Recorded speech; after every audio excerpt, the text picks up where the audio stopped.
Assalamualaikum warahmatullahi wabarakatuh. Perkenalkan, nama saya Febrianti dari Prodi Administrasi Rumah Sakit semester 1. Di sini saya akan memaparkan materi ilmu kesehatan masyarakat yang berjudul Pengembangan dan Pemberdayaan Masyarakat, guna memenuhi tugas yang diberikan oleh dosen pengampu Bapak Muhammad Ardan SKM MKes. Yuk langsung saja ke pembahasannya.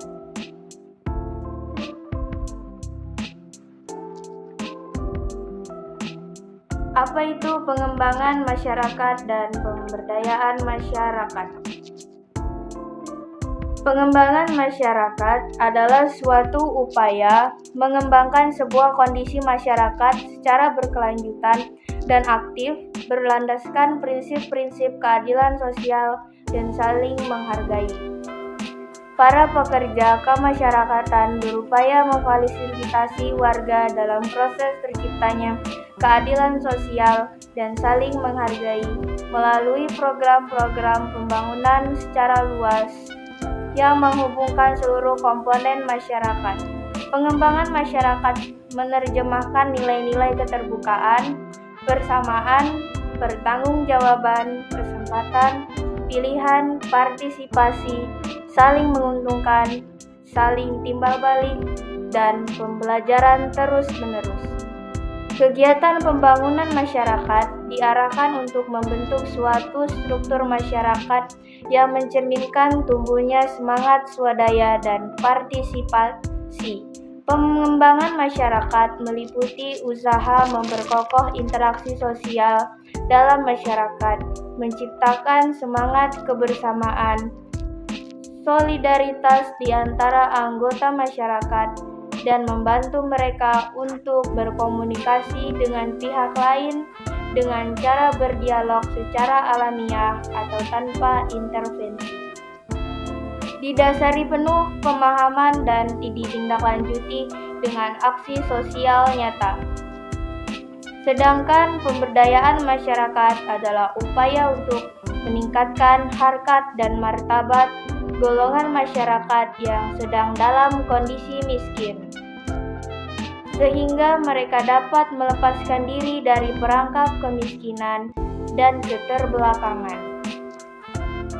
Pemberdayaan adalah upaya untuk membangun kemampuan masyarakat dengan mendorong, memotivasi, membangkitkan kesadaran akan potensi yang dimiliki dan berupaya untuk mengembangkan potensi itu menjadi tindakan yang nyata. Pengembangan masyarakat adalah komitmen dalam memberdayakan masyarakat lapis bawah, sehingga mereka memiliki berbagai pilihan nyata menyangkut masa depannya. Masyarakat lapis bawah umumnya terdiri atas orang-orang yang lemah, tidak berdaya dan miskin karena tidak memiliki sumber daya atau tidak memiliki kemampuan untuk mengontrol sarana-sarana produksi. Mereka umumnya terdiri atas kaum buruh, petani penggarap, petani berlahan kecil, para nelayan, masyarakat hutan, kalangan pengangguran, orang-orang cacat, dan orang-orang yang dibuat marginal karena umur, keadaan gender, ras, dan etnis. Pengertian pemberdayaan dapat dijelaskan dengan menggunakan 4 perspektif, yaitu perspektif pluralis, elitis, strukturalis, dan poststrukturalis. Yang pertama yaitu pemberdayaan masyarakat ditinjau dari perspektif pluralis adalah suatu proses untuk menolong individu dan kelompok-kelompok masyarakat yang kurang beruntung agar mereka dapat bersaing secara lebih efektif dengan kepentingan-kepentingan lain. Upaya pemberdayaan yang dilakukan adalah menolong mereka dengan pembelajaran, menggunakan keahlian dalam melobi, menggunakan media yang berhubungan dengan tindakan politik, dan memahami bagaimana bekerjanya sistem atau aturan main. Yang kedua, pemberdayaan masyarakat ditinjau dari perspektif elitis adalah suatu upaya untuk bergabung dan mempengaruhi kalangan elit seperti para pemuka atau tokoh masyarakat, pejabat, orang kaya, dan lain-lain. Membentuk aliansi dengan kalangan elit, melakukan konfrontasi, dan mengupayakan perubahan pada kalangan elit. Upaya ini dilakukan mengingat masyarakat menjadi tak berdaya karena adanya power dan kontrol yang kuat dari para elit terhadap media, pendidikan, partai politik, kebijakan publik, birokrasi, dan parlemen. Yang ketiga yaitu pemberdayaan masyarakat ditinjau dari perspektif strukturalis adalah suatu agenda perjuangan yang lebih menantang karena tujuan pemberdayaan dapat dicapai apabila bentuk ketimpangan struktural dieliminir. Umumnya, masyarakat menjadi tidak berdaya lantaran adanya sebuah struktur sosial yang mendominasi dan menindas mereka, baik karena alasan kelas sosial, gender, ras, atau etnik. Yang keempat yaitu pemberdayaan masyarakat ditinjau dari perspektif post-strukturalis adalah proses yang menantang dan mengubah diskursus. Pemberdayaan lebih ditekankan pada aspek intelektualitas ketimbang aktivitas, aksi, atau praksis. Dari perspektif ini, pemberdayaan masyarakat dipahami sebagai upaya mengembangkan pemahaman terhadap perkembangan pemikiran baru dan analitis. Jim Life atau Jim Eve mengidentifikasi beberapa jenis kekuatan yang dimiliki masyarakat dan dapat digunakan untuk memberdayakan mereka. Yang pertama yaitu kekuatan atas pilihan pribadi. Upaya pemberdayaan dilakukan dengan memberikan kesempatan kepada masyarakat untuk menentukan pilihan pribadi atau kesempatan untuk hidup lebih baik. Yang kedua, kekuatan dalam menentukan kebutuhannya sendiri. Pemberdayaan dilakukan dengan mendampingi mereka untuk merumuskan kebutuhannya sendiri. Yang ketiga yaitu kekuatan dalam kebebasan berekspresi. Pemberdayaan masyarakat dilakukan dengan mengembangkan kapasitas mereka untuk bebas berekspresi dalam bentuk budaya politik. Kekuatan kelembagaan yang keempat, pemberdayaan dilakukan dengan meningkatkan aksesibilitas masyarakat terhadap kelembagaan pendidikan, kesehatan, keluarga, keagamaan, sistem kesejahteraan, sosial, struktur, pemerintahan, media, dan sebagainya. Yang kelima yaitu kekuatan sumber daya ekonomi. Pemberdayaan dilakukan dengan meningkatkan aksesibilitas dan kontrol terhadap aktivitas ekonomi. Yang keenam yaitu kekuatan dalam kebebasan reproduksi. Pemberdayaan dilakukan dengan memberikan kebebasan kepada masyarakat dalam menentukan proses reproduksi. Berdasarkan pengalaman, upaya pemberdayaan kelompok masyarakat yang lemah dapat dilakukan dengan 3 strategi. Pertama, pemberdayaan melalui perencanaan dan kebijakan yang dilaksanakan dengan membangun atau mengubah struktur dan lembaga yang bisa memberikan akses yang sama terhadap sumber daya, pelayanan, dan kesempatan berpartisipasi dalam kehidupan masyarakat. Kedua, pemberdayaan melalui aksi-aksi sosial dan politik yang dilakukan perjuangan politik dan gerakan dalam rangka membangun kekuasaan yang efektif. Ketiga, pemberdayaan melalui pendidikan dan penumbuhan kesadaran yang dilakukan dengan proses pendidikan dalam berbagai aspek yang cukup luas.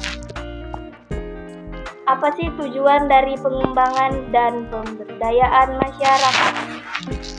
Pengembangan dan pemberdayaan masyarakat dilakukan dengan tujuan untuk meningkatkan kemampuan masyarakat baik secara individual maupun kolektif agar menjadi lebih baik tingkat kehidupannya. Apa saja kegiatan dalam pembangunan? Partisipasi masyarakat dalam pembangunan sifatnya sukarela. Artinya masyarakat dapat terlibat secara sukarela dalam setiap kegiatan pembangunan. Ada 4 bentuk partisipasi masyarakat dalam kegiatan pembangunan.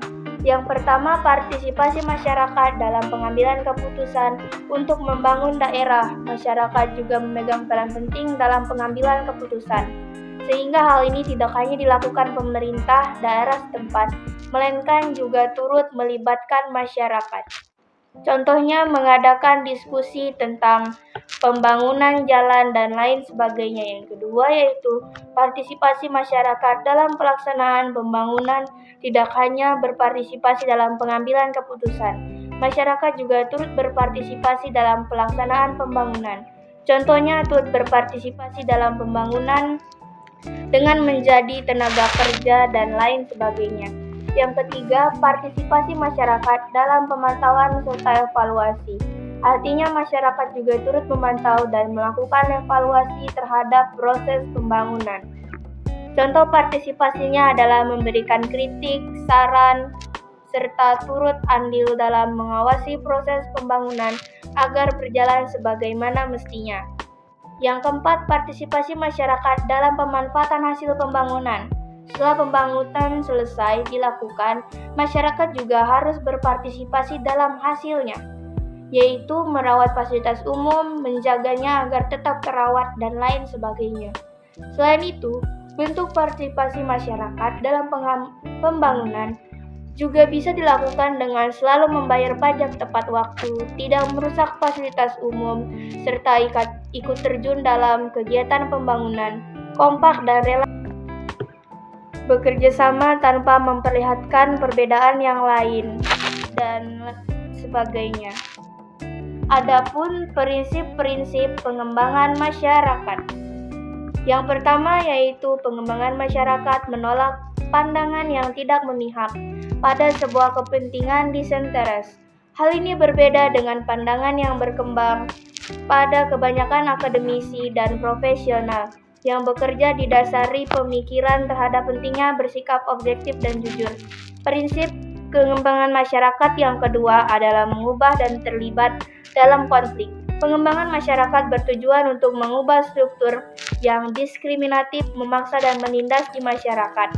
Prinsip pengembangan masyarakat yang ketiga adalah membebaskan, membuka masyarakat, dan menciptakan demokrasi partisipatori. Pembebasan atau liberasi adalah reaksi penentangan terhadap bentuk-bentuk kekuasaan, perbudakan, dan penindasan. Pembebasan menuntut pemberdayaan dan otonomi. Pembebasan melibatkan perjuangan menentang dan membebaskan dari orang-orang, ideologi, dan struktur yang sangat berkuasa. Prinsip keempat dalam pengembangan masyarakat adalah kemampuan mengakses terhadap program-program pelayanan kemasyarakatan. Pengembangan masyarakat menempatkan program-programnya di lokasi yang dapat diakses oleh masyarakat. Langkah-langkah pengembangan masyarakat. Dalam pengembangan masyarakat, kita telah mengetahui prinsip-prinsip pengembangan masyarakat. Namun dari sekian puluh banyak prinsip yang ada, pokok intinya adalah partisipasi, kemandirian, dan keswadayaan. Partisipasi diartikan bahwa setiap program melibatkan masyarakat, baik fisik, ide, dan materi. Keterlibatan di sini memiliki makna keikutsertaan masyarakat secara fisikal dan mentalitas. Program selalu berasal dan untuk pemenuhan masyarakat, sehingga yang merencanakan adalah agen bersama masyarakat. Kemandirian artinya tujuan utama dari program untuk mengentaskan masyarakat dengan dirinya sendiri dan agen hanya sekedar memberi stimulasi gagasan. Keswadayaan artinya bahwa setiap program harus dilakukan dengan kemampuan diri sendiri sehingga segala bentuk intervensi hanyalah sebagai intensif saja. Pemberdayaan masyarakat dapat dilakukan dengan berdasarkan berbagai langkah yang perlu diperhatikan baik dalam lingkup umum maupun khusus. Pertama yaitu melakukan analisis kebutuhan. Seorang agen harus dapat mengenali apa sesungguhnya yang menjadi kebutuhan masyarakat. Ia harus melakukan need assessment. Analisis kebutuhan dimaksudkan agar tidak terjadi kekeliruan di dalam memetakan apa yang mestinya diperbuat untuk pemberdayaan masyarakat. Yang kedua yaitu melakukan analisis situasi sosial atau social analysis, yaitu melakukan kajian terhadap berbagai hambatan dan potensi, baik fisik maupun non-fisik, yang mempengaruhi atas kehidupan masyarakat dan kemudian menempatkan hasil analisis kebutuhan tersebut di dalam peta hambatan dan potensi yang dimaksud. Ketiga yaitu menemukan berbagai program yang layak dijadikan sebagai basis pengembangan masyarakat. Mungkin akan ditemui sekian banyak program yang relevan dengan analisis kebutuhan dan analisis situasi sosial. Keempat, menentukan alternatif program yang diprioritaskan. Kelima, melakukan aksi pemberdayaan masyarakat sesuai program yang diprioritaskan. Keenam, melakukan evaluasi untuk mengetahui keberhasilan atau kegagalan program dan faktor-faktor penyebabnya. Melalui evaluasi ini akan ditindaklanjuti program berikutnya. Berikutnya, masyarakat merupakan objek tetapi juga sekaligus subjek pembangunan. Oleh karena itu, kegiatan yang dilakukan tenaga pengembang masyarakat atau pekerja sosial sejauh mungkin diarahkan kepada terwujudnya masyarakat yang lebih mandiri, yakni masyarakat yang mampu merencanakan, mengambil keputusan, melaksanakan dan menilai usaha dalam memenuhi kebutuhannya. Baik, itu saja pemaparan materi yang bisa saya sampaikan. Kurang dan lebihnya saya mohon maaf. Assalamualaikum warahmatullahi wabarakatuh.